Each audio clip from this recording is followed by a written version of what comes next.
အလုပ်လုပ်တဲ့လူငယ်လူရွယ်လေးတွေကိုကုန်ထုတ်လုပ်မှုစောမှုလုပ်ငန်းတွေမှာထိရောက်အောင်သုံးတာမဟုတ်ဘဲနဲ့စစ်တပ်ထဲကိုစစ်တပ်ကလည်းနိုင်ငံတကာနဲ့စစ်ဖြစ်နေတာမဟုတ်ဘူးကိုပြည်သူတို့ပြန်တပ်ဖို့အတွက်အသုံးချတက်မဲ့အိုက်ကလေးလေးတွေဘာဖြစ်လောက်အားရှင်တွေဆုံးရှုံးတာ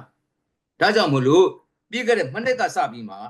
နော်လောက်အားရှင်တွေကိုသူဘာဖြစ်လဲစစ်ထဲကိုတွန်းတဲ့အခါမှာအဲ့ထုတ်လုပ်မှုလုပ်ငန်းတွေထုတ်လုပ်မှုတွေပို့ကြတာဒါကြောင့်မလို့ GDP ကတိုးတက်တော့ minus ကိုဖြစ်သွားတာပိုးဆိုးလာတာဘာဖြစ်လဲဆိုတော့အဲ့အရွယ်လေးတွေဟာဒီပြင်လုပ်ငန်းကိုနော်ထုတ်လုပ်မှုတွေမှာမလုပ်တော့တဲ့ပြင်နိုင်ငံခြားကိုထွက်သွားရှာတယ်